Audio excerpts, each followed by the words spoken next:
recording now. Honestly, this is the 5th time I've recorded this. 5th time. Right guys, this is James, back with another video, and this is a little intro to the video which you've seen the title of, so obviously. Shooting this on the G9 with the Lumix 25mm f1.7, and it looks really good, but the autofocus with the new firmware is pretty impressive. Not much pulsing in the background, so I'm quite happy with that. So I'm going to leave it on autofocus and we'll see what it can do, if it's keeping up or not. Anyway, I like to shoot stills and I like to shoot video, and I have the G9 for stills and the S5 for video.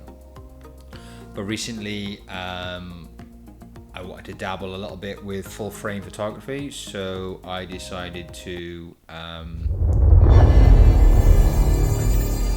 you believe it? Honestly, which side's flickering? Was that one or that one? Oh, the guy's still out.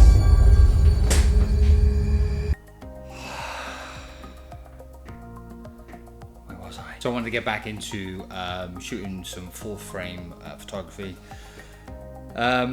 When I had the 5D Mark II, also the Sony A7 and the A7 III, all full frame cameras, I quite enjoyed that full frame kind of look, and having a full frame camera, it was a no-brainer to start shooting some stills with it, although it was mainly for photography, but again a very capable stills camera too. So I really enjoy the telephoto look, and if I was to buy a 70-200 for the Lumix system, you're talking over £1,000. I'm not prepared or able to shell out any more money on gear at the minute, so that was a no-go. So being a big vintage lens fan, it just made sense to get a vintage lens, and as I'm not going to be using the camera for photographing any kind of sports or weddings, then that snappy autofocus wasn't really a thing. It was just me going around casually, just taking photos. So I had a little look on eBay for a 70-200 vintage, and there's loads of 70-210mm lenses about, the most talked about and admired vintage lens in that focal length. It's probably the Canon FD 70-210mm. So I looked at that. They go from £50 to £60. Looked at the Vivitar Series 1, 70-210. This is an f3.5, whereas the Canon FD is an f4, so it's a little bit faster, but not a great deal faster. Not as sharp as the Canon FD, but still a very good lens. But then it dawned on me as I looked across the way in my room where all my gear is, and I thought, I've already got a 70-210. So, in fact I did a video with this lens and a GH2, and for video it was great. So here it is, the TOKINA 70-210 f4 to 5.6. So it's a bit slower than the Canon FD and the Vivitar Series 1, but hey ho. So here it is. Let's see if the G9 can grab this in focus. Could you do it, G9? Wow, look at that. Up yours, Sony. Quite impressed with that. Yeah, it's a Canon FD mount. I don't like Canon FD mounts. It's just such a finicky mount to work with adapters. Such a pain in the ass. But nevertheless, I adapted it to the Lumix S5. Here's some pictures now.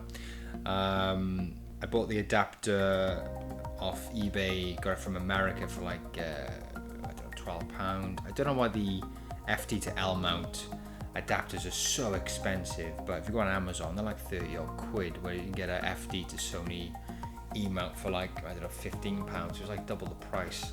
I know it's not £30, not a great deal of money, but for what it is, just a metal adapter. I mean, there's no elements in it, there's no electronics going on. So anyway, yeah, I adapted that, and quite happy with the stills, and really love that analog look on the modern digital sensor of the Lumix S5. So yeah, I decided to go out and get some footage as well, might as well. So it was a nice day, the sun was out, so chance to kind of use it in those harsh light conditions, and you know, with flaring and things, see how it copes with that. Reasonably sharp. I think the sensor helps, the 4K sensor on the Lumix S5. I love the blooming and the halation of lights and things like that. I did notice that without a lens hood, the flaring was quite bad. You do lose a bit of contrast with the lens, but you know, it does work in an artistic kind of way. But there's ways to negate that if you don't want it. Use a flag or a lens hood or whatever. Not the sharpest lens out there, but it was a very cheap lens. I think it cost maybe £15 off eBay, but for stills it was great. And if you want a very inexpensive 70-200 lens, just to see if you like that focal length, and this, I've said this before in other videos, you know, vintage lenses are good for that. You know, you can lust after a certain focal length, and you can always try it out, and if you find yourself using that more, then maybe invest in a modern version of that lens. You know, it's a good way of finding out which focal lengths work with you. But yeah, that's me ranting on. Great little lens, cheap. Yeah, I suggest you pick one up if you're looking for a 70-210. You could always upgrade it if you wanted to. Again, it's not the most expensive lens, so you know, if you didn't like it or you're not interested in that focal length, you can either just return it or just keep it, and just, you never know when it comes in handy, I guess. So yeah, we're almost 300 subscribers, so thank you everyone for your subscriptions and your comments and your likes. It's very much appreciated. Yeah, please like and subscribe, and we'll see you next time.